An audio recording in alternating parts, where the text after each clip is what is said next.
Hello दोस्तों। आज मेरी वीडियो पे आप सबने जो जवाब दिए उसका बहुत बहुत शुक्रिया आपका। और सबसे पहले आप सबको मैं वेलकम करती हूँ अपने चैनल पे। और आप सबका बहुत बहुत वेलकम। नमस्ते, सत श्री अकाल और अस्सलाम वालेकुम। मुझे यहाँ वाईटी पे बहुत लोगों ने रोका था कि मैं मुस्लिम नहीं हूँ, फिर भी मैं हर वक्त उर्दू ज़ुबान और मुस्लिम रिलीजन के जो अदब वगैरह होते हैं, मैं उन सब चीज़ों को क्यों करती हूँ।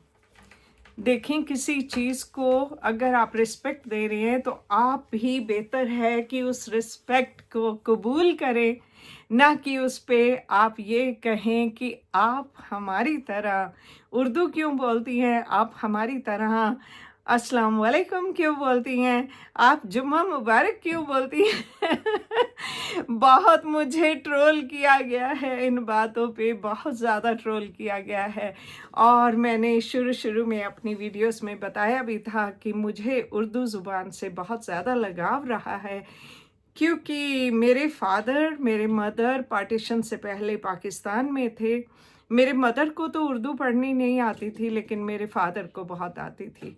और मैं अपने माँ बाप की, हालांकि ये कह लें कि मैं अपने दादका ख़ानदान में जो मेरे फादर का ख़ानदान था, पूरे ख़ानदान में अकेली बेटी थी, तो काफ़ी ज़्यादा प्यार से पली। बहुत ज़्यादा मुझे अहमियत दी गई और उसी का नतीजा है कि मैं इतने कॉन्फिडेंस से हर जगह पे बोल सकती हूँ, हर जगह पे मैं जा सकती हूँ। और मुझे कभी भी किसी की किसी बात से डर नहीं लगता, कोई खौफ नहीं आता है कि किसी ने मुझे ये कह दिया अब क्या होगा। तो मैं किसी के सवालों का बुरा नहीं मानी और ना मैं आप लोगों से नाराज़ हूँ इस बात के लिए कि आपने ये क्यों कहा, वो क्यों कहा। हर एक का अपना अपना दिल है, जो चाहें आप पूछ सकते हैं और जवाब देना मेरा फ़र्ज़ बनता है, क्योंकि आप मेरे चैनल पे आए, आपने मेरी वीडियो देखी और उससे लेकर आपके दिल में जो सवाल आए आपने पूछे, तो जी मैं उन सवालों का जवाब दूँगी। मैंने कुछ लिख के नहीं रखा हुआ, कुछ प्रिपेयर नहीं किया, तो मेरे ये छोटे से दिमाग में जो भी याद होगा मैं उनके जवाब दूंगी। अगर कुछ रह जाएंगे तो फिर हम नेक्स्ट वीडियो में बात कर सकते हैं। सबसे अहम बात, चाहे आप एक दूसरे से अपोजिट काम करते हैं, चाहे कोई एक किसी की फेवर में है और दूसरा उसके अगेंस्ट है, जैसे वाईटी पे कहते हैं कि कोई सपोर्टर्स हैं और कोई हेटर्स हैं, चाहे कोई भी हो, लेकिन इंसानियत नहीं भूलनी चाहिए। एक दूसरे की इज्जत और एक दूसरे का एहतराम करना किसी को भूलना नहीं चाहिए। ये सबसे बड़ा एक इंसान होने का रूल है, जो मेरे ख्याल से हर मज़हब में, हर कंट्री में सिखाया जाता है। तो क्यों ना हम लोग बेशक रिएक्शन दें, आप मेरे बारे में जो चाहें आप पूछें, जो चाहे बात करें, लेकिन मैं कभी किसी के जो रिएक्शन देते हैं उनके चैनल्स पे नहीं जाती हूँ, क्योंकि लोगों से जब मैं सुनती हूँ कि वो ऐसी-ऐसी लैंग्वेज यूज़ करते हैं और ऐसे करते हैं, तो मुझे कोई दिलचस्पी नहीं है उनकी बातें सुनने में। देखें, किसी की बदनामी करके जो पैसा कमाया वो मेरे हिसाब से हराम का पैसा है। और अगर आपके मज़हब में ये सिखाया जाता है कि हराम जो है वो बिल्कुल भी कबूल नहीं है, तो फिर हराम का पैसा कमाया हुआ कैसे कबूल है? कैसे आप वो अपने बच्चों को खिला सकते हो? कैसे वो आप खुद खा सकते हो? कैसे उससे अपना घर चला सकते हो? तो मेरी सबसे पहले जो रिएक्शन वाले हैं, जिनका नाम तक मुझे पता नहीं, क्योंकि मैंने आज तक उनमें कोई दिलचस्पी नहीं ली।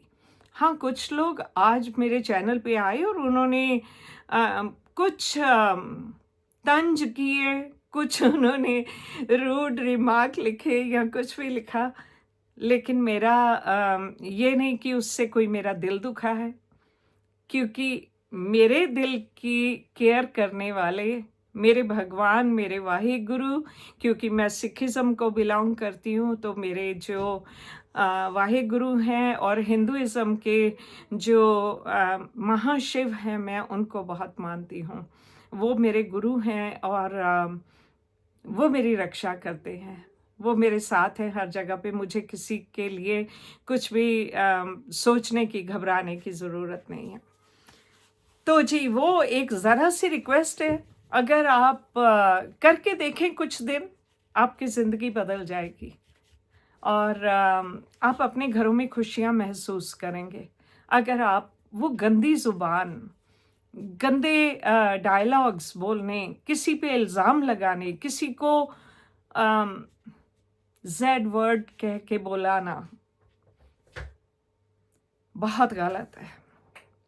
मैंने जहाँ तक सुना है कि आपके पाकिस्तान के मज़हब के हिसाब से कोई किसी के ऊपर उँगली उठा के वो लफ्ज़ नहीं कह सकता कि ये औरत ये है, ज़ी है या कुछ है, जो भी आप लोग उसको कहते हो। अगर आपके मज़हब में ये मंज़ूर नहीं है और ये कहा हुआ है, तो फिर आप सब लोग उस बात को कैसे सरेआम कह सकते हो? क्या आप लोग वहाँ थे जब आपने ये बात हुई, जो जिसका इल्ज़ाम आप किसी पे लगाते हो, तो क्या आप लोग वहाँ थे?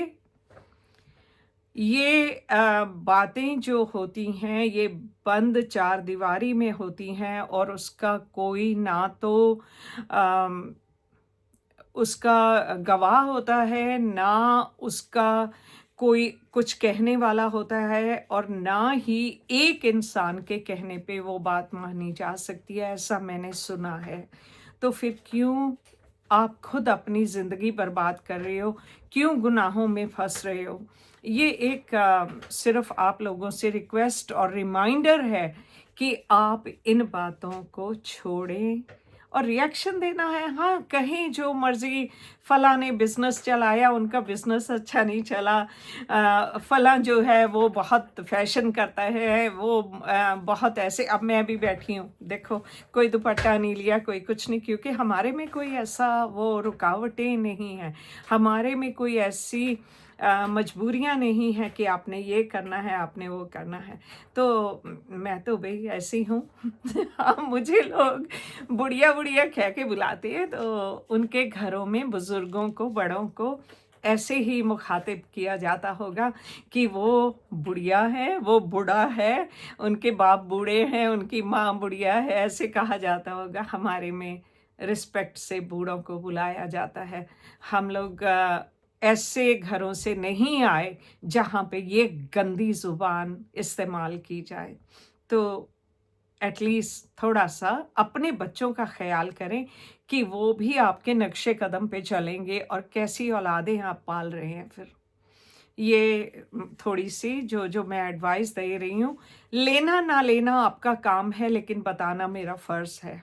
आगे आप समझो ना समझो, अब आज तक तो कोई समझा नहीं है, तो आगे क्या समझेगा? मैं कोई आकाश से उतरी हुई परी तो हूँ नहीं, जिसकी बात कोई बहुत ध्यान से सुनेगा या मानेगा।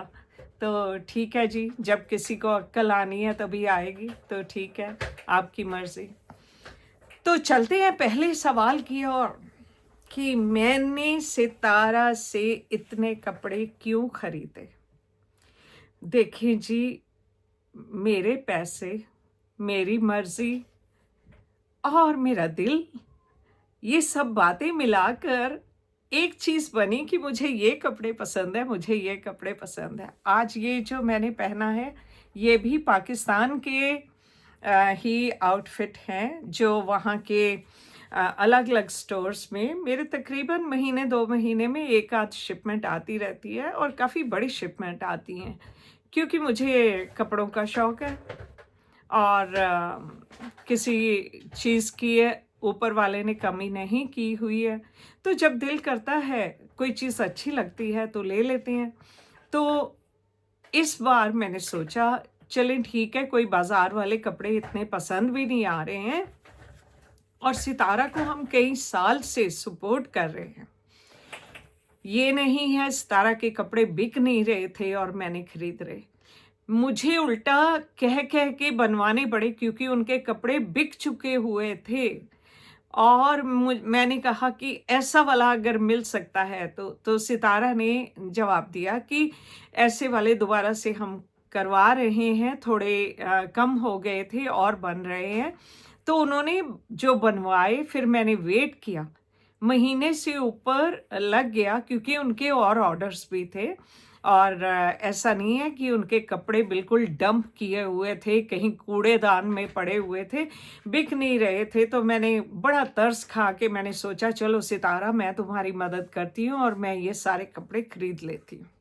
ऐसा कुछ भी नहीं था। और जब मैं यहाँ पाकिस्तान वाले कपड़े पहन के बाहर जाती हूँ तो मोस्टली लोग मुझे पूछते हैं कि आपने कपड़े कहाँ से लिए हैं? आपके कपड़े सबसे अलग हैं। आप नेचुरली अलग होंगे क्योंकि ज़्यादा लोग जो हैं वो इंडिया से हैं। और इंडिया से लोग जो हैं वो नहीं जानते हैं कि पाकिस्तान से कपड़े कैसे मंगवाने हैं। और वैसे भी पाकिस्तान से इंडिया शिपमेंट भेजनी पॉसिबल नहीं है। कि कुछ एक रास्ते हैं जिससे कि इंडिया शिपमेंट भेजी जा सकती है, लेकिन वो आप सेलर पे डिपेंड करता है कि वो रास्ते अपनाना चाहते हैं या नहीं अपनाना चाहते। तो जी, मेरे दोस्तों ने मुझे कहा कि आप अगर मंगवाएं तो कुछ एक हमारे लिए भी मंगवा लें। तो मैंने उनसे कहा देखिए, मैं मंगवाऊंगी तो मैं अपने हिसाब का, मुझे जो पसंद है मैं वो मंगवाऊंगी। लेकिन अगर आपको कुछ चाहिए तो मैं अपने डिज़ाइन आपको दिखा सकती हूँ कि ये वाले हैं, और नेक्स्ट टाइम बाज़ार में वो वाले हुए तो मैं आपके लिए ऑर्डर करवा दूँगी। अदरवाइज़ क्या है कि इवन स्टोर्स में, जैसे मैं ज़्यादा शॉपिंग करती हूँ एथनिक से और जे डॉट से, और एक दो और स्टोर्स हैं जो उसी तरह के हैं। खादी से काफ़ी लिए हुए हैं मैंने। और दो चार और हैं जिनसे मैं काफ़ी लेती हूँ, अच्छे वाले। और ऐसा नहीं है कि कोई चीप वाले होते हैं। कोई 14-15 हज़ार तक का, कोई 20 हज़ार का, कुछ ऐसे, मतलब जो डिज़ाइन पसंद आ जाए। मेरे फ्रेंड्स बाज़ार में जाते हैं और वो देखते हैं, आंटी ये वाला सूट देखें, ये वाला ठीक है। तो एक तो मेरे साइज़ का प्रॉब्लम होती है क्योंकि मेरे शोल्डर बहुत छोटे हैं, और ये गला भी देखें अभी छोटा है, तो इसलिए लिया है कि ऐसा गला हो। तो दूसरा है कि लास्ट ईयर जब मुझे कैंसर हुआ था तो उसके बाद, सर्जरी के बाद वेट लॉस हुआ है। और मैं नहीं चाहती कि दोबारा से वेट ज़्यादा हो, क्योंकि ज़्यादा वेट में फिल्थ हेल्थ के और भी रिस्क रहते हैं, तो इसलिए नहीं ले सकती। तो सितारा के कपड़े क्यों लिए? क्योंकि मुझे उसके डिज़ाइन पसंद आए। मुझे सितारा का हर एक डिज़ाइन पसंद आया। उनमें से कुछ एक तो मुझे मिले नहीं क्योंकि वो बिक चुके थे। मैं चाहती थी कि वो वाले भी मिल जाएँ। मेरे घर में मेरी बेटी है और मेरी बेटी का साइज़ मेरे से भी कम है, तो उसके लिए स्मॉल साइज़ चाहिए था। और मेरी यहाँ पे 2 कज़न्स हैं, कुछ डिस्टेंट रिलेटिव्स हैं। तो जब औरतों का अमूमन यही है कि एक दूसरे को पहने हुए देखते हैं तो कहते हैं मुझे भी मंगवा दो। तो वही वजह थी कि मैंने सोचा कि चलें, एक तो सितारा की हेल्प हो जाएगी कि उसका बिज़नेस और चलेगा, वो और बनवाएगी। तो इसलिए मैंने ये सोच के बोला कि मुझे जितने आपके पास हैं इस वक्त पड़े हुए, या अगर आप जल्दी तैयार करवा सकते हो ताकि मेरी शिपमेंट निकल सके, तो आप मुझे वो दे दें। तो कुछ एक के लिए मुझे वेट करनी पड़ी, इसलिए एक पार्सल मेरा पहले वहाँ पाकिस्तान में मेरे कुछ जानने वाले हैं, तो उनके यहाँ पार्सल मिल गया। लेकिन जो दूसरे कपड़े थे उनके लिए मुझे वेट करनी पड़ी। तो जब ऐसे 2 पार्सल इकट्ठे हो गए, तो अब ये है कि जैसे ये सूट है, बाज़ार में इसके साथ दुपट्टा नहीं मिला। अगर ऐसे ही सितारा के कई सूट हैं, उनके साथ दुपट्टा नहीं है। तो मैंने सितारा से रिक्वेस्ट किया था कि अगर आप बाज़ार जा रही हैं अपने लिए, ये नहीं कि ख़ास मेरे लिए जाना है, तो हमारे यहाँ पे सर्दी रहती है। अमूमन ज़्यादा वक्त जो है यहाँ पे सर्दी रहती है। सिर्फ मुश्किल से 2 महीने साल में कुछ धूप और अच्छी गर्मी पड़ जाती है, जब हम ऐसे वाले कॉटन के कपड़े जो हैं वो बिना स्वेटर बिना शॉल के, अब घर में क्योंकि हीटिंग ऑन है तो मुझे कुछ स्वेटर शॉल लेने की ज़रूरत नहीं है, लेकिन बाहर जाते हैं तो स्वेटर, उसके ऊपर कोट, फिर ऊपर शॉल या स्कार्फ वगैरह कुछ लेना पड़ता है, बहुत सर्दी होती है। तो मैंने उनसे ये कहा कि कुछ एक शॉल्स, सितारा उस वक्त एक जगह पे बच्चों को घुमाने लेके गई हुई थी और वहाँ पे शॉल्स बिक रही थी। मैंने देखा वो शॉल्स बड़ी प्यारी थी और मुझे पता है कि सितारा मरी भी गई थी, वहाँ पे भी बहुत अच्छी शॉल्स मिल रही थी और मुझे यही था कि अगर अच्छी वाली वहाँ से मिल सकती हैं, क्योंकि मुझे इंडिया गए हुए बहुत साल हो गए हैं, मैं नहीं जानती। हाँ, मेरा बिजनेस था अमेरिका में, लेकिन वो भी बंद करके हम लोग वापस यूके आ गए थे, तो मुझे नहीं पता कि इंडिया में कितना सामान कितने का मिलता है। अभी रिसेंटली मेरी कज़न पाकिस्तान होके आई, वहाँ के गुरुद्वारे वगैरह सब थे, उनके दर्शन करने के लिए गए थे, मतलब उनको विज़िट करने के लिए गए थे और फिर इंडिया गए, इंडिया के सभी गुरुद्वारे वहाँ पे भी घूमे। पाकिस्तान में उनको बहुत अच्छी ट्रीटमेंट मिली। वहाँ के जो कैबिनेट मिनिस्टर हैं लाहौर से, वो सिख हैं, हमारे मज़हब के हैं, वो पगड़ी पहनते हैं और उन्होंने हमारे जो मेरे कज़न और बाकी पूरा ग्रुप गया था, उनको इतनी पुलिस प्रोटेक्शन दी। उनके साथ साथ जहाँ गए वो लोग, उनको पूरा पुलिस की जीप्स उनके साथ गई और हर जगह उनकी हिफाजत की। वो लोग वहाँ पहले से होटल बुक किया हुआ था, अच्छा 5 स्टार होटल था और बहुत अच्छे से वो लोग वहाँ रहे और कैबिनेट मिनिस्टर के साथ पूरा टाइम जितना उन्होंने गुजारा वहाँ पे, जितने दिन रहे वो भी साथ रहे और पाकिस्तान के टीवी ने भी उनकी इंटरव्यू की और वो वहाँ के न्यूज़ चैनल पे भी दिखाई गई थी। मैंने कुछ एक अपने दोस्तों के साथ वो वीडियो शेयर की थी।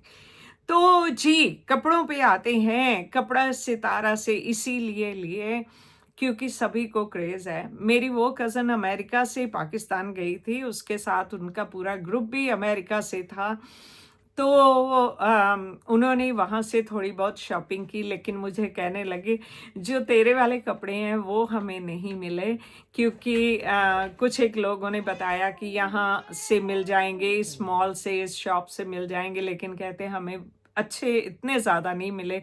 अब यही है ना कि मेरी तो जान पहचान है, वाईटी के थ्रू जितने फ्रेंड बने उनसे जान पहचान है, तो इसलिए मुझे मिल जाते हैं और फ्रेंड्स जो हैं शॉप पे जाते हैं, वहाँ पे साथ साथ दिखा देते हैं ये वाला चाहिए कि नहीं चाहिए। तो सितारा के कपड़े मुझे रियली में अच्छे लगे, इसलिए मैंने अपने सब के लिए भी लिए और मेरे दिल की एक ख्वाहिश है। मैंने अपने घर में अभी काफ़ी रेनोवेशन किया है और काफ़ी फ्लोरिंग वगैरह चेंज करवाई है और भी काम हो रहा है, अभी किचन बननी है। तो जब सारा काम हो जाए तो उसके बाद मैंने घर में एक प्रेयर रखनी है, जैसे आप लोग भी पाकिस्तान में करते हो कि सब लेडीज़ इकट्ठी हो जाती हैं, तो हमारे यहाँ लेडीज़ जेंट्स सब आ सकते हैं प्रेयर में, दुआ में। तो मेरे दिल की ख्वाहिश है कि जो लोग आएँ उस वक़्त दुआ में, और जब सब कुछ हो के उसके बाद हम लोग खाना खिलाते हैं और वो सब करने के बाद जब लोग जाने लगें, तो मैं उनको एक-एक बैग में सूट डाल के मैं उनको दूँ, क्योंकि वो मुझे पूछते भी रहते हैं कि आपके कपड़े इतने अच्छे हैं, आपने कहाँ से लिए? तो अगर मैं उनको गिफ्ट दूँ, तो मुझे होगा कि वो लोग पहली बार मेरे घर आ रहे हैं दुआ पे, तो क्यों ना मैं उनको अपने भगवान के शुक्रिया करने के अंदाज से मैं उनका ये करूं कि उनको मैं गिफ्ट्स दे दूं। तो इतनी सी बात को आप वाईटी के जो फ्रेंड्स हैं या कोई जो हेटर्स कह लें, मेरा तो कोई आज तक ऐसे आई डोंट थिंक कि कोई हेटर्स रहे होंगे।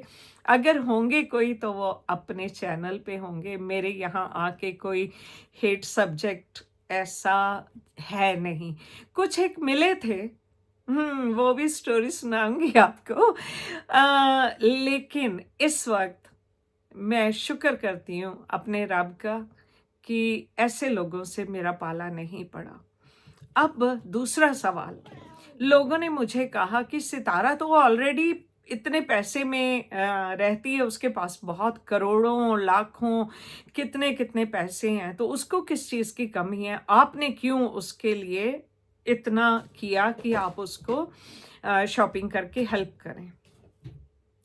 तो जी, हमारे में एक रिवाज है, हमारी पंजाबी कम्युनिटी में खास करके एक रिवाज है कि अगर आपके कोई दोस्त, आपके रिश्तेदार, कोई भी, चाहे कितने भी अमीर हो या कोई गरीब है, ये नहीं कि सब एक ही स्टैंडर्ड के होते हैं, हर एक का डिफरेंट स्टैंडर्ड है। तो कोई जब नया काम शुरू करता है, सपोज किसी ने कपड़ों का काम शुरू किया, किसी ने इलेक्ट्रॉनिक्स वगैरह का काम किया, किसी ने कुछ भी काम शुरू किया, तो हम जितने रिश्तेदार हैं, पहले तो जब वो फर्स्ट डे होता है उनके वहाँ दुआ होती है, तो सब लोग जाते हैं, सब इनवाइटेड होते हैं कि हम ओपनिंग कर रहे हैं अपने बिजनेस की, आप लोग आइए। तो जब जाते हैं सब रिश्तेदार, फ्रेंड्स, सब लोग मिलके, तो हमारे में ये रिवाज है कि हम जाके एक किस्म से उस इंसान की मदद करने के लिए कि आज उनका पहला दिन है, अगर बाहर से ग्राहक जो हैं, कस्टमर जो हैं, उनको नहीं पता चला कि यहाँ नया बिजनेस खुला है, तो हम जितने 500 600 लोग, 1000 लोग गए हैं, डिपेंड्स ऑन द कम्युनिटी जिसमें आप हो, तो वो लोग सब जाके अगर कुछ थोड़ा थोड़ा ले लें, तो एटलीस्ट उसको भी, जिसने काम शुरू किया, उसको भी अच्छा लगता है और हमें भी अच्छा लगता है कि हमने अपने घर के किसी बंदे को सपोर्ट किया और उसको आगे बढ़ने में मदद की कि उसका काम अच्छा चले। तो क्योंकि हम लोग ये करते हैं, तो मैंने यही सोच के कब से वेट कर रही थी कि बाकी लोग सितारा के कपड़े ले लें और फिर मैंने ये ऑर्डर करना है, ये ऑर्डर करना है। कुछ ऑर्डर उनके पास थे, कुछ नहीं थे, तो इसलिए मैंने वो सितारा के लिए लिए, क्योंकि हमारी कम्युनिटी में ये रिवाज है और आप मुझे ये नहीं कह सकते कि आप अपना रिवाज नहीं फॉलो करो। यो वो मेरी लाइफ है, मेरे रूल्स हैं मेरी लाइफ के, मैं उनको फॉलो करूँगी, उसके लिए मुझे कोई डिक्टेट नहीं कर सकता। बेशक आप वाईटी के वहाँ के हैं जो भी अपने आप को डॉन कह लें या कुछ है, क्योंकि कुछ लोगों ने खुद को वहाँ का डॉन बनाया हुआ है, तो मेरे ऊपर तो वो डॉनशिप चलेगी नहीं। Please, I am warning you, I am literally warning you कि मेरे ऊपर वो सब नहीं चलेगा। तो मैं सीधा जवाब दे रही हूँ, जो जिसने रूडली होके कहा, और कईयों ने कहा कि बहुत ज़्यादा पैसा है इसलिए लुट आ रही है। मेरे भगवान का बहुत बहुत शुक्र है कि उसने मुझे किसी चीज़ की कमी नहीं होने दी। जो चीज़ मैंने सोची वो मैं अफोर्ड कर सकी। तो ये सबसे पहले तो मेरे भगवान का शुक्र है, और दूसरा मेरे अपने घर का मेरा रूल है, जो मुझे चाहिए, जो मेरा दिल है वो मैं कर सकती हूँ, मुझे रोकने टोकने वाला कोई नहीं है। आप तो खास करके नहीं हो वाईटी वाले, क्योंकि वाईटी वालों ने जो ड्रामे मुझे पहले शुरू में दिखाए हैं ना, वो मुझे अभी तक भूले नहीं है। ये बात अलग है कि मैं चुप हूँ, उन बातों को लेके मैंने कभी उनका जिक्र नहीं किया, लेकिन ऐसा नहीं कि वो जख्म बिल्कुल भर गए। अब तीसरा सवाल होता है, लोगों ने मेरे से कहा कि इससे अच्छा तो था कि आप किसी और की मदद कर देते। तो आपको मेरी ये पिछले 2-3 साल की हिस्ट्री का नहीं पता और आप आके एकदम से कमेंट कर रहे हैं, तो मैं आपको बताती हूँ।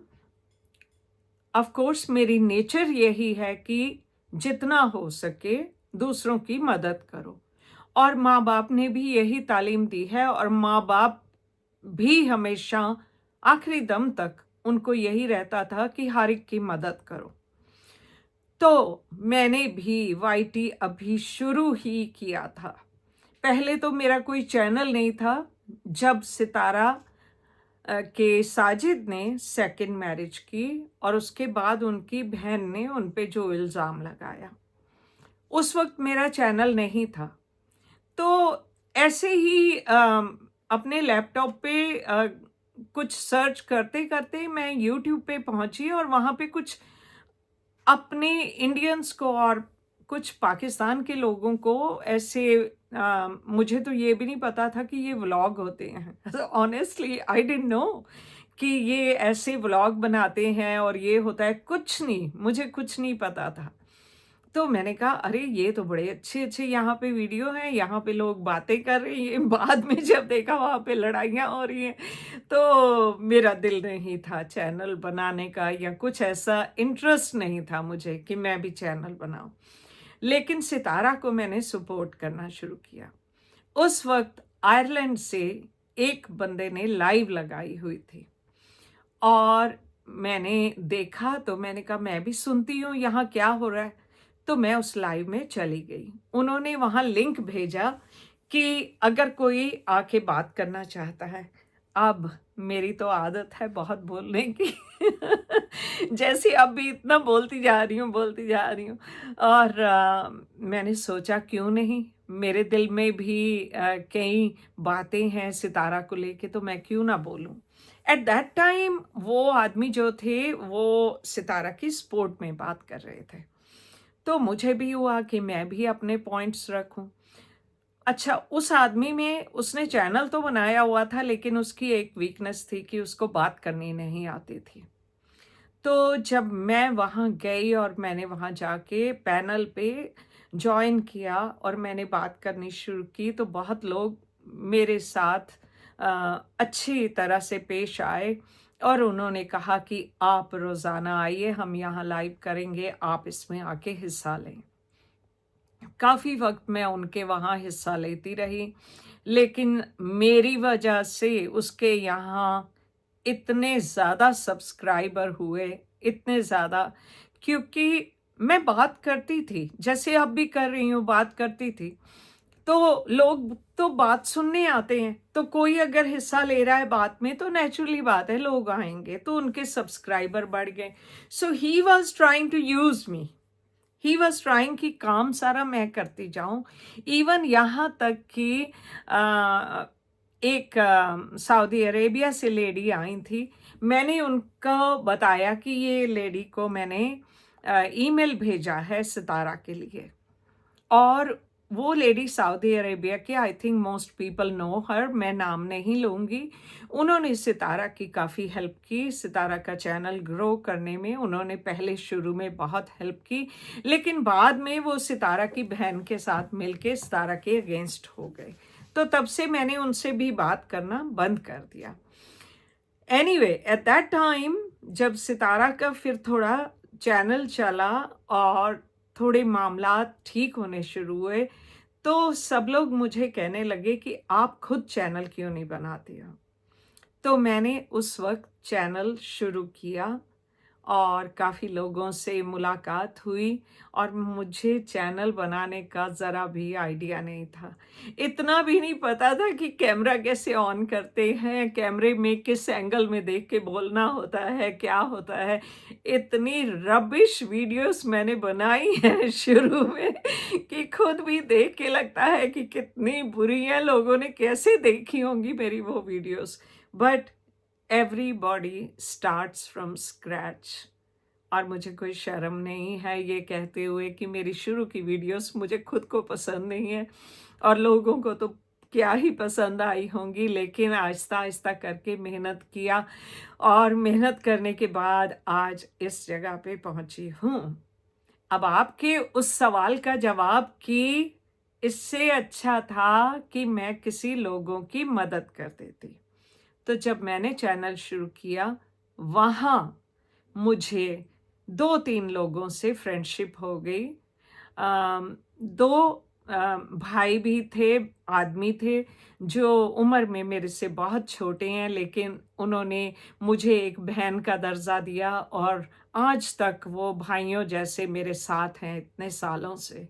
उस वक्त मैंने किसी से बहुत ज़्यादा बात नहीं की, लेकिन लेडीज़ जो थी, 3-4 लेडीज़ से काफ़ी ज़्यादा फ्रेंडशिप हो गई और हम लोग आपस में डेली वाईटी पे या व्हाट्सएप पे हम लोग बातें करने लगे। बातें करते करते मुझे बीच में किसी एक ने कहा कि ये एक लेडी है, इसने अपनी बेटी की शादी करनी है, आप इसकी कुछ मदद कर देंगी? मैंने कहा हाँ, मैं उनसे बात कर लेती हूँ, अगर हो सकेगा मेरे से जो भी बन पाएगा तो मैं करूँगी।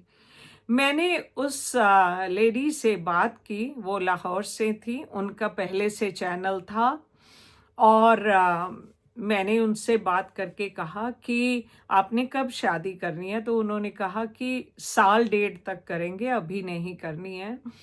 तो मैंने कहा ठीक है, 1 साल तक मैं आपको हर महीने कुछ पैसे भेज दूँगी, जो मेरे से बन पड़ेगा। कभी 10-20 हज़ार, 30 हज़ार जो भी होगा तो आप जमा करती रहें और उसके बाद आपकी बेटी की शादी के वक़्त जो हो सकेगा हम लोग कर लेंगे। तो आहिस्ता-आहिस्ता आप ये सब काम कर लें। अब उनकी ये बात देख के दूसरों को हुआ कि अरे इसको मिल रहे हैं पैसे तो हमें भी कुछ मिलने चाहिए। तो एक लेडी हैदराबाद से थी। उसने भी बहुत ज़्यादा अपने बारे में बताना शुरू किया कि अम, मेरे हस्बैंड का काम नहीं चलता है और हमें पैसे की बहुत तंगी है, बच्चों की स्कूल की फीस नहीं दी जाती है, ये है वो है। तीसरी लेडी जो थी उसको पैसे नहीं चाहिए थे, लेकिन वो मिडल में दोनों को नहीं चाहती थी कि मैं दोनों के साथ बात करूं। वो मुझे पहले शुरू में ये समझाती थी कि ये आप नहीं जानते पाकिस्तान में क्या-क्या होता है। लोग आपसे झूठ बोल के ऐसे पैसे ठगेंगे और मेरे दिल में आता था ऐसे कौन कर सकता है कि झूठ बोल के बेटी की शादी के नाम पे ऐसे करना, ऐसे तो कोई नहीं करेगा। या किसी ने कहना ऐसे सामने आके वाईटी पे कि मेरे हस्बैंड का काम नहीं चल रहा है, आप प्लीज़ मुझे पैसे दे दो और उसके बाद फिर और बहाने बना के और कितना सारा करना, ठीक है। तो उसको थोड़ी-सी जेलसी थी, ये जो मिडल में थी। इसको था मैं उनके साथ बात ना करूँ, सिर्फ़ इसी के साथ बात करूँ।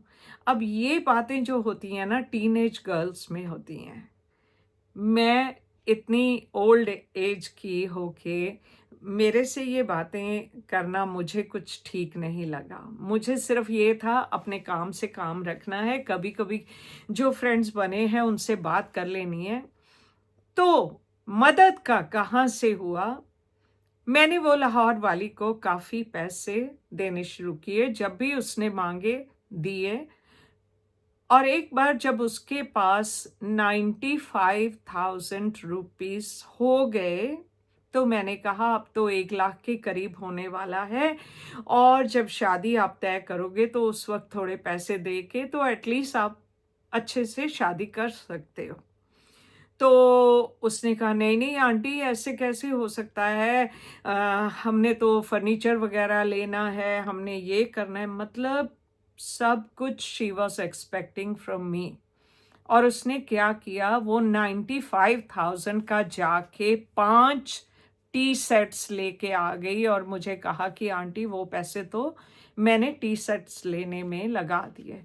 अब आप सोचें कोई मजबूर है, किसी के पास पैसे नहीं है बेटी की शादी करने के लिए, लेकिन 95,000 आप सिर्फ 5 टी सेट लेने में लगा देते हो और जाके उसके ससुराल वालों को दे आते हो कि ये आप सामान अभी से रख लें और फिर नेक्स्ट हम लोग आहिस्ता आहिस्ता दहेज बना के देते रहेंगे।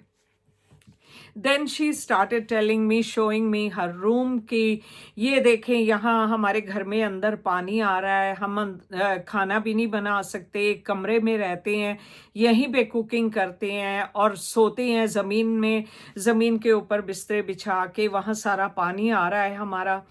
तो मुझे देख के नेचुरली तरस आएगा, कोई भी देखेगा तरस आएगा। तो मैंने कहा ओके, मैं पैसे भेजती हूँ, आप लोग चारपाइयाँ ले लो। तो जी पैसे भेजे, चारपाइयाँ ली उन्होंने, 10-10 हज़ार की एक चारपाई। वो लेके उन्होंने पता नहीं 3 ली थी कि या कितनी ली थी, मुझे इस वक़्त याद नहीं है। उन्होंने ली और 2-3 महीने बाद ही कहा कि वो चारपाइयाँ तो टूट गई हैं। अब मुझे नहीं पता कि पाकिस्तान का सामान इतना कच्चा होता है कि 2-3 महीने बाद ही 10,000 की चारपाई टूट गई है। तो एनीवे उसके बाद जो दूसरी हैदराबाद वाली थी, उसने बोला कि आंटी अगर आप 1 लाख दे दें तो हमारी दुकान बिल्कुल खाली हो चुकी है, हम दुकान में फिर से सारा माल डाल सकेंगे और सामान डलवाया। लेकिन उसके कुछ देर बाद ही उसने कहा नहीं आंटी दुकान नहीं चल रही है, क्योंकि हमारे आसपास जितनी दुकानें हैं वो लोग उन्होंने फ्रायर रखा हुआ है। तो फ्रायर में जो वो लोग स्कूल से बच्चे आते हैं, छुट्टी होती है तो वो लोग, हमारे पास तो सिर्फ वो स्वीट्स और कोल्ड ड्रिंक्स और क्रिस्प वगैरह के पैकेट्स हैं, लेकिन अगर हमारे पास फ्रायर होगा तो हम भी दूसरी दुकानों की तरह समोसे और चिप्स और वो चीज़ें फ्राई करके देंगे तो थोड़ी हमारी सेल बढ़ जाएगी। तो मैंने उसको तकरीबन 2 महीने के बाद 1 लाख रुपया फिर से दिया और उसको वो कहने लगी, उसके बाद उसने फ्रायर शुरू किया तो कहती है रोज़ाना की 10,000 की हमारी सेल हो रही है। तो मैंने कहा अच्छी बात है, फिर अब तो आप लोग अपना सामान खुद डाल सकते हो शॉप में और अपने बच्चों की फ़ीस वगैरह भी दे सकते हो।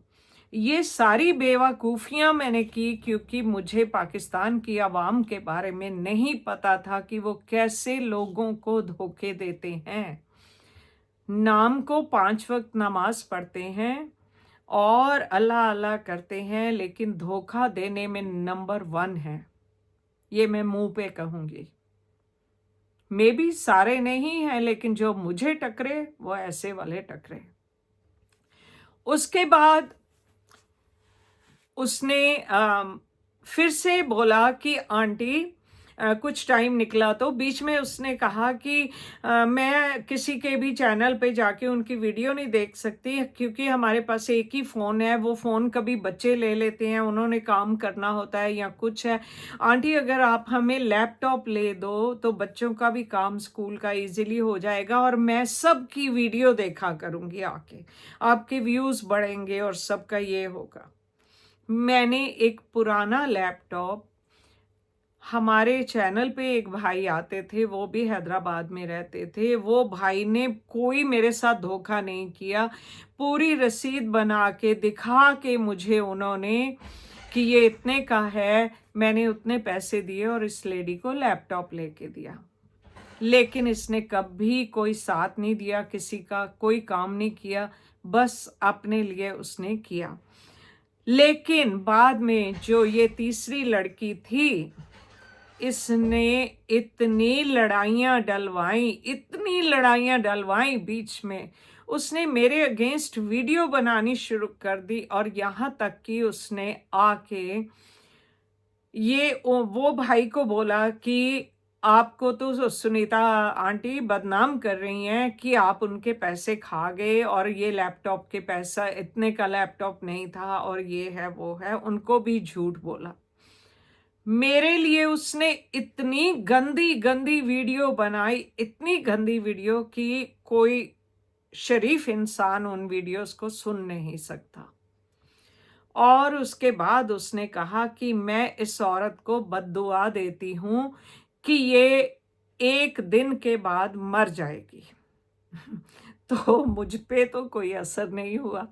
मैंने कहा मैं तो उम्र आते समय लिखवा के आई हूँ अपने भगवान से, जितनी उम्र है उससे तुम 1 सेकंड भी कम नहीं कर सकती हो, छोड़ो 1 दिन को, वो तो बात गई। अगला दिन आया, कहती है नहीं नहीं 1 दिन नहीं, 1 हफ्ते के बाद मर जाएगी। हफ्ता भी निकल गया, फिर कहती है 1 महीने के बाद मर जाएगी। अब मैं इसका अच्छे वाला इंतज़ाम करके आई हूँ, मैंने बहुत इसके लिए वो क्या मंत्र वगैरह पढ़वाए हैं, ये किया वो किया। तो ये पक्का है कि अब तो 1 महीने बाद ये मर जाएगी। और जगह जगह पे इसने लाइव्स लगा के मेरे अगेंस्ट इतना बोला, इतना बोला, इतना बोला कि मुझे गंदे गंदे नामों से बुलाया। एक बहुत ही गंदा इंसान, कोई जिसका ना कोई चैनल था ना कुछ था, और वो आके इनके लाइव्स में बैठ के ऐसी गंदी गालियां देता था। ये 4-5 औरतें थी और साथ में 1-2 मर्द थे। एक ये गंदा वाला मर्द था जिसने खुद अपनी बीवी को छोड़ रखा था, और वो लोग आके मुझे जितना जी भर के गालियां दे सकते थे दिए। और हमारे जो जैसे पाकिस्तान में इस्लाम में है कि कुरान है, कुरान पाक है, ऐसे हमारे गुरु ग्रंथ साहिब हमारे सिखिज़्म में है। तो उनमें एक भगत रविदास जी हैं, उनकी बानी में लिखा गया है कि जितनी कोई आपकी निंदा करता है ना, उतने आपके गुनाह धुलते हैं और उतना आप अपने रब के करीब होते हो। तो जी, मुझे तो इस बात का कोई फ़र्क नहीं पड़ता। मैं कहती हूँ और मेरी बुराई करो और मेरे अगेंस्ट बोलो, जितना मर्ज़ी बोलो। लेकिन बाद में वो आदमी जो बहुत गंदी-गंदी गालियाँ निकालता था, रब जाने कैसे उसके दिल में आया, उसने मेरे चैनल पे आके, अभी तक उसके मैसेज पड़े हैं, मैंने लॉक करके रखे हैं। उसने बहुत माफ़ियाँ माँगी कि आंटी आप मुझे माफ़ कर दो, मेरे से बहुत गलती हो गई। अब वो इनके चैनल पे आके ऐसी कोई ज़ुबान नहीं बोलता है। लेकिन अब इस लेडी ने अपनी वीडियोस वो सारी हाइड की हुई हैं, जिसमें उसने इतना गंद बोला था और सब।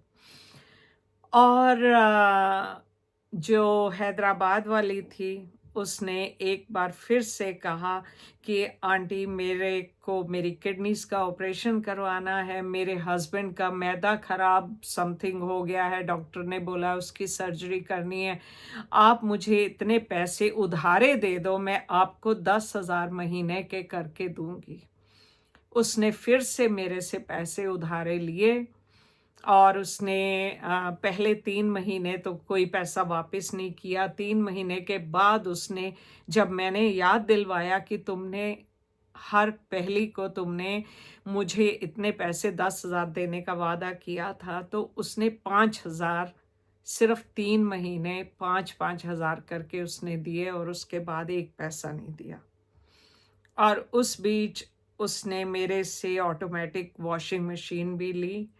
और बस ये धोखे मैंने वाईटी से खाए।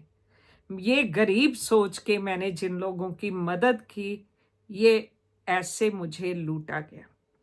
तो ये काम मैंने बंद कर दिया कि कोई गरीब नहीं है, ये सिर्फ और सिर्फ धोखेबाज लोग हैं। लेकिन जो मेरे साथ सच्चे थे, 2 भाई जो मैंने आपको बताया, आज तक वो मेरे भाई जैसे हैं और दुख सुख में हर जगह हम लोग साथ खड़े हुए हैं। मैंने उन दोनों भाइयों को ऑटो रिक्शा लेके दिए ताकि उनकी अपनी इनकम हो सके, उनका कोई काम नहीं था। और आज 3 साल होने को हैं, वो अपने ऑटो रिक्शा चला रहे हैं। एक भाई ने अपने छोटे भाई को पैसे जमा करके उसको भी ऑटो रिक्शा लेके दिया। मैंने उसमें मदद नहीं की, उन्होंने खुद डिपॉजिट दे के उन्होंने आगे मदद की और अपने भाई को भी खड़ा किया। और जो ये भाई जिनके यहाँ मेरा पार्सल भी डिलीवर हुआ, ये तो बिल्कुल जैसे कि हमारी माँ एक ही है, ऐसे जैसे सगे सेम खून होता है, ऐसे भाई हैं वो हमारे। लेकिन ये जो औरत बहुत मेरे लिए गंदी वीडियो बनाती रही, इसने उनके साथ भी उनको इंटरनेशनल भिखारी और पता नहीं क्या क्या बोल के उनको भी बदनाम किया। लेकिन ये इतने अच्छे भाई निकले कि इन्होंने खुद तो बाकी इंसानियत की सेवा की, लेकिन मुझे भी साथ शामिल किया। इन्होंने इनका नाम शबीर है, तो शबीर भाई के साथ मिलके और कुछ एक लोगों को और भी साथ में लगाया हमने, और हमने वहाँ मेन मार्केट जो है रावलपिंडी में, वहाँ पे 2 जगह पे हमने कोल्ड वाटर के जो कूलर होते हैं वो हमने 2 साल पहले वो लगवाए कि आते जाते लोग जो भी गर्मी में गुजर रहे हैं वहाँ से, और वहाँ पे फिर जैसे कुत्ते या बिल्लियाँ या परिंदे ही होते हैं, उनके लिए भी पानी भर के रखना शुरू किया। और हमने वहाँ उनको मतलब और ये लगवा के दिए कूलर पानी के। और फिर मस्जिद में भी मैंने और शबीर भाई ने, हमने मस्जिद में जहाँ बच्चे कुरान पाक पढ़ने जाते हैं, हमने वहाँ पे कूलर लगवाया और उसके 4 नलके बाहर की तरफ लगवाए ताकि आते जाते लोग भी वहाँ मस्जिद से पानी पी सकें। तो ये काम भी हमने किया। मैं इसलिए नहीं गिनवा रही हूँ दोस्तों कि आप सोचो कि अपने मुंह मियाँ मिट्ठू बन रही हूँ, वो नहीं। ये इसलिए बता रही हूँ कि आपने कहा, इससे अच्छा कि आप किसी की मदद कर देते। तो क्या क्या किया हमने, मैं वो इसलिए कर रही हूँ। लाहौर में एक और लेडी थी, उनकी बेटी की शादी के लिए उनको फर्नीचर चाहिए था।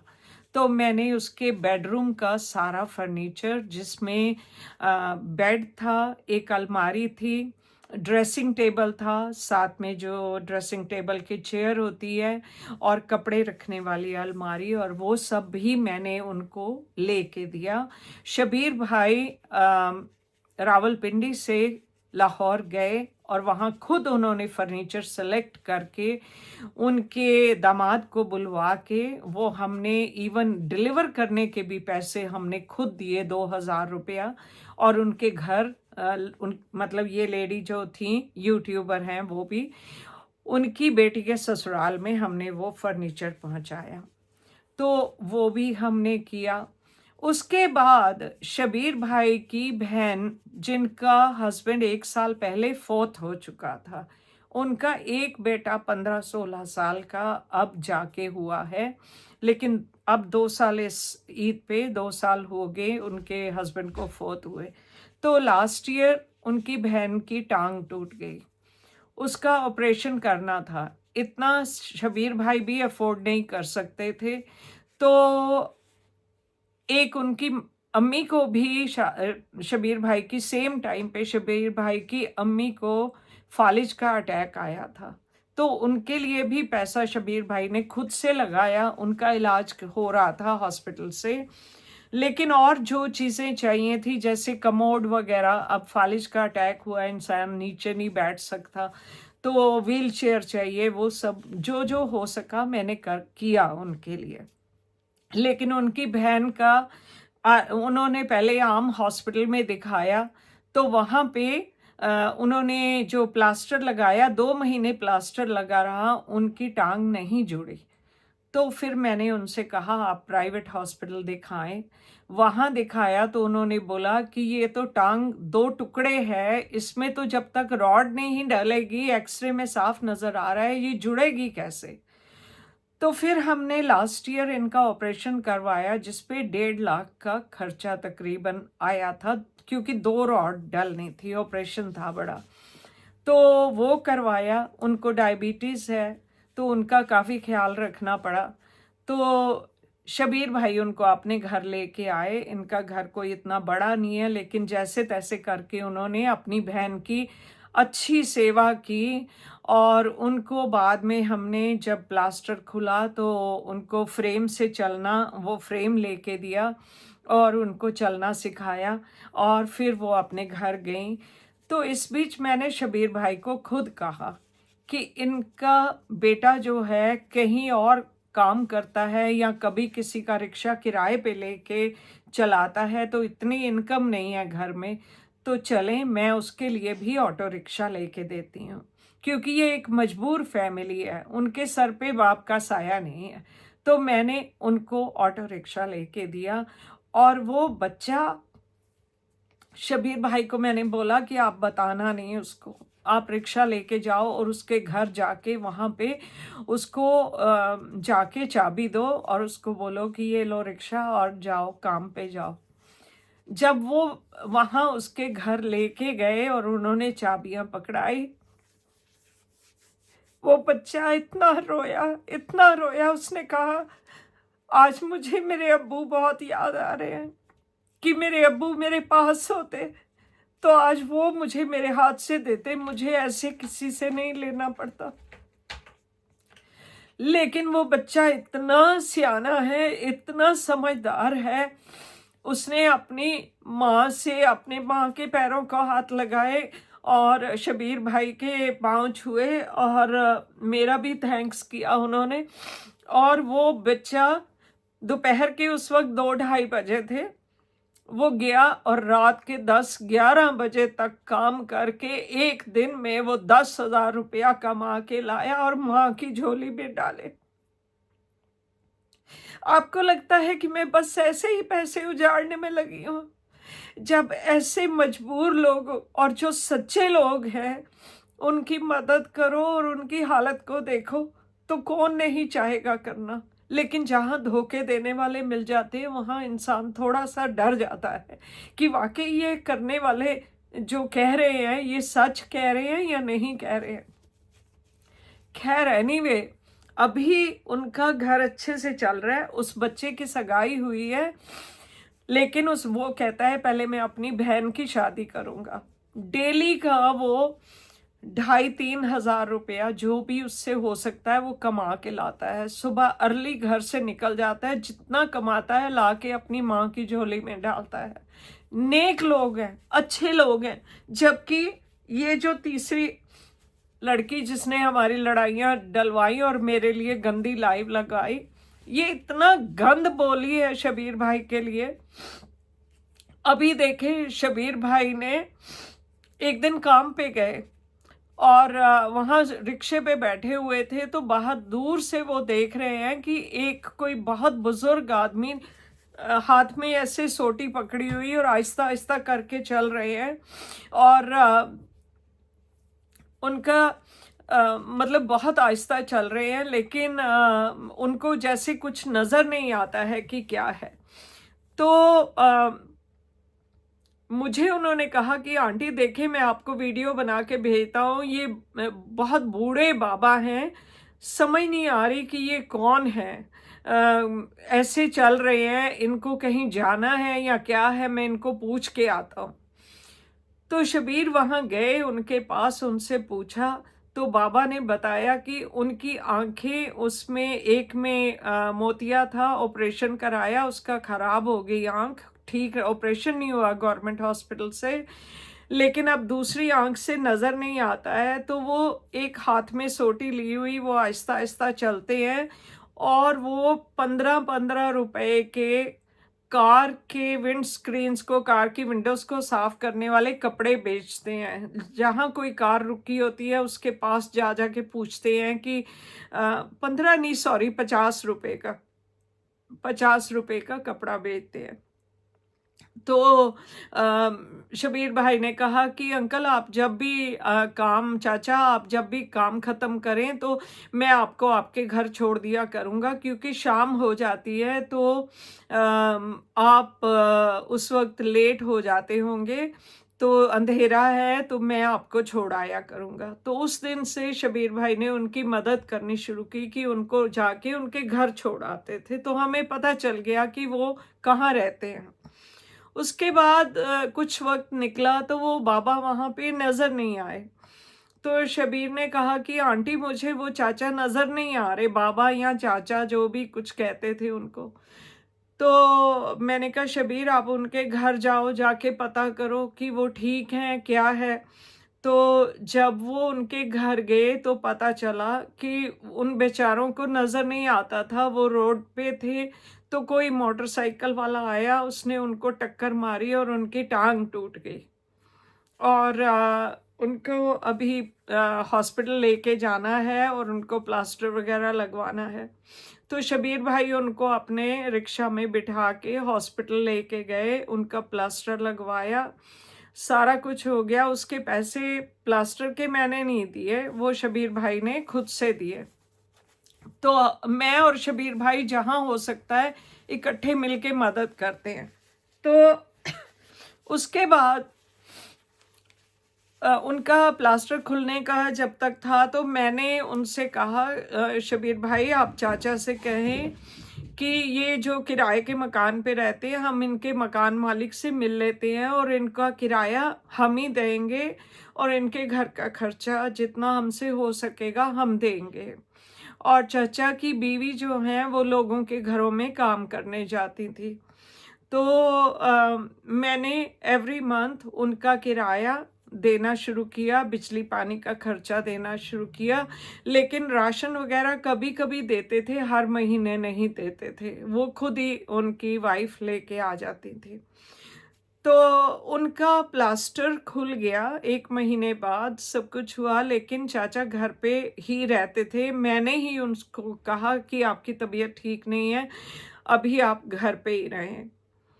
बाद में एक बार उनको हार्ट का दौरा पड़ा, तो उनकी वाइफ ने शबीर भाई को फ़ोन किया और बताया कि ऐसे उनको हॉस्पिटल लेके आए हैं, उनको दिल का दौरा पड़ा है। तो शबीर भाई वहाँ गए, जाके देखा और उनकी जो भी इलाज वगैरह के लिए था वो हमने मिलजुल के उनका इलाज किया और उनको बाद में घर लेके आए। फिर शबीर भाई वहाँ से जब भी निकलते उनका हाल चाल पूछ लेते और वो चचा बस एक ही रिक्वेस्ट करते थे कि उनकी 2 बेटियां थी, उन्होंने कहा कि मेरी बेटियों की शादी हो जाए, बस मुझे ये डर है कि मैं अब ज़्यादा वक्त नहीं रहूँगा, मेरी बेटियों की किसी तरीके शादी हो जाए। हमने कहा ठीक है, जहाँ भी कहीं पे आपने अगर कोई लड़का देखा है हमें बताओ। तो उनकी वाइफ जहाँ काम करती थी वहाँ एक औरत और काम आती थी काम पे, तो उन्होंने अपने बेटे के लिए प्रपोज किया। तो वो उनकी एक बेटी के लिए रिश्ता वो माना गया कि देखेंगे घर जाके। तो शबीर भाई, उनकी वाइफ, उनकी अम्मी, सब लोग गए जाके वहाँ उनका घर वगैरह देखा हमने और जो रस्में रिवाज करने थे वो किए और सोचा कि इनकी शादी बाद में हो जाएगी। तो इस बीच क्या हुआ, वो चाचा जो थे उनको दोबारा हार्ट अटैक आया और उनकी डेथ हो गई। अब देखें, गरीब के घर में एक के बाद एक मुसीबत, एक के बाद एक तकलीफ़ें, बीमारियां, और अब वो फौत हो गए। तो शबीर भाई ने मुझे फ़ोन करके बाद में बताया, पहले खुद वहाँ गए और जाके सारा कुछ संभाला और जब मुझे बताया और तब उनके जनाजे की तैयारी वगैरह कर रहे थे, तो तब मैंने वहाँ पैसे भेजे, क्योंकि जो वो करते हैं कुल खानी बोलते हैं शायद उसको, जो भी है, तो जितना भी खर्चा था लाख का या जो भी लाख से ऊपर, मैंने वो चाचा की फौतगी पे वो सब करवाया कि ये इनका हो जाए। तो फिर वो सब हो गया तो इनके गांव वाले, चाचा के गांव वाले, वो देख के हैरान हो गए कि ये तो इतने गरीब थे लेकिन इनकी कुलखानी इतने अच्छे से कैसे हुई, किसने करवाया। तो वो जो चाचा की वाइफ थी उन्होंने कहा कि आप रिश्तेदारों ने तो हमें कभी आज तक पूछा नहीं, लेकिन अब एक मेरी बेटी है, जिस बेटी ने मेरा हाथ पकड़ा है और वो मेरे लिए खड़ी हुई है और उसने ये सब किया है और वो ही सब करेगी। और वो तो पीछे पड़ गए उनके कि नहीं नहीं हम, और उनमें से एक कोई रिश्तेदार से इनकी बेटी का पहले रिश्ता हुआ था, लेकिन उन लोगों ने मंगनी तोड़ दी ये सोच के कि ये गरीब हैं, ये तो कुछ दे नहीं सकेंगे, उन्होंने रिश्ता तोड़ दिया। और अब जब पता चला कि कोई और इनकी मदद कर रहा है तो वो कहने लगे हम आपको गांव लेके जाएंगे। लोग इतने लालची होते हैं, देखो ऐसे गरीब हैं तो पूछना नहीं, लेकिन जहां पता चला कि पैसा मिल सकता है तो रिश्ता बनाने आ गए। तो उस वक्त चाची ने उन्होंने कह दिया कि आप लोग जाओ यहाँ से, मेरा आपसे कोई वास्ता नहीं है। उनको सबको वापस गांव भेजा जहाँ से वो लोग आए थे। तो शबीर से कह के मैंने कि यहाँ माँ और बेटियों का अकेले रहना सेफ नहीं है, वो गांव वाले आएंगे फिर भी कहीं आके तंग करेंगे, ये अकेली औरतें क्या करेंगी।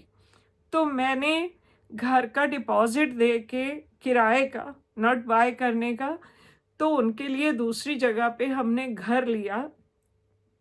और क्योंकि वो घरों पे लोगों के काम पे जाती थी तो कुछ देर तो वो काम पे जाती रही, उनकी जो मदद मैं कर सकती थी कभी कभी बीच में कर देती थी। लेकिन अभी वो आंटी जो हैं उनको पहले डेंगू हो गया था, तो बहुत हालत खराब हो गई थी। ऐसे लग रहा था कि अब उनके जैसे पता नहीं कितने दिन हैं यहाँ पे। तो बहुत ज़्यादा डर लग रहा था हमें, तो हमने काम पे तो वो वैसे भी नहीं जा रही थी। तो तब से मैंने, अब वो ठीक भी हो गई हैं, लेकिन मैंने उन्हें कहा कि अब आप घर पे ही रहें, जितना देर आपकी छोटी बेटी की अब शादी नहीं हो जाती आप घर पे रहें। और जहाँ छोटी बेटी की मंगनी की है वो भी अपने जान पहचान के ही वहाँ से है, और वो जब लड़का आके इनके घर में ही साथ रहेगा या अपने घर इनको लेके जाएगा तो माँ जो है बेटी के साथ ही रहेगी। तब तक उनके घर का सारा खर्चा, उनको कभी डॉक्टर के पास लेके जाना है वो सारा खर्चा, और जो पहले बेटी की शादी हुई उसमें जहाँ आंटी काम करती थी वहाँ लोगों ने भी हेल्प की, लेकिन मैंने भी जितना मेरे से हो सका मैंने उनकी शादी में जो पैसा लगा सकती थी मैंने वो लगाया, और उसको अच्छे से शादी करके उसको ससुराल भेजा। अब देखें, एक के बाद एक मुसीबत, जो बेचारा गरीब होता है उसके पास हर वक्त मुसीबतें आती हैं। अब उनकी छोटी बेटी कपड़े धो के छत पे कपड़े सुखाने जा रही थी कि ऊपर वाली सीढ़ी से उसका पैर स्लिप किया और वो नीचे गिरी, उसको सर में चोट आई और उसकी टांग टूट गई। अब मंडे को उसकी सर्जरी है, अगेन 1 लाख से ऊपर उसके ऊपर लगना है, और वो कौन करेगा? मुझे मेरे भगवान ने खड़ा किया हुआ है। तो बताने की कोई ज़रूरत नहीं थी, लेकिन आप सब लोग ऐसे आके गंदे गंदे सवाल करते हो, ऐसे पूछते हो, तो मुझे इतनी लंबी चौड़ी वीडियो बनानी पड़ी और सब एक बात बतानी पड़ी आपको। आई होप अब आप लोगों को तसल्ली आ जाएगी, और जो गंदे गंदे इतने वीडियोस बनाते हैं लोग उनको भी थोड़ी अक्ल आ जाएगी कि दुनिया में सिर्फ पैसा सब कुछ नहीं है, इंसानियत सबसे बड़ी चीज़ है। इंसान बनो, मेरे सिर्फ और सिर्फ सबसे यही दुआ है।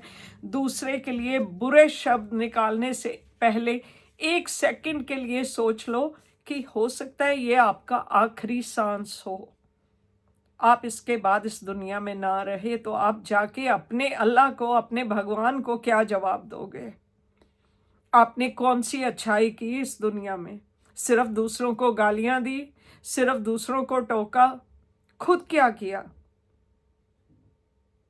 तो आप सब मेरे बच्चों जैसे हो, बहुत छोटे हो, आपसे हाथ जोड़ के विनती करती हूँ कि ये बुरे काम छोड़ दो। पैसों के लालच में आके किसी की इज्जतें यहाँ मत लुटाओ। सिर्फ पैसा कमाना है और किसी भी तरीके कमाना है तो आपको उसका हिसाब देना पड़ेगा।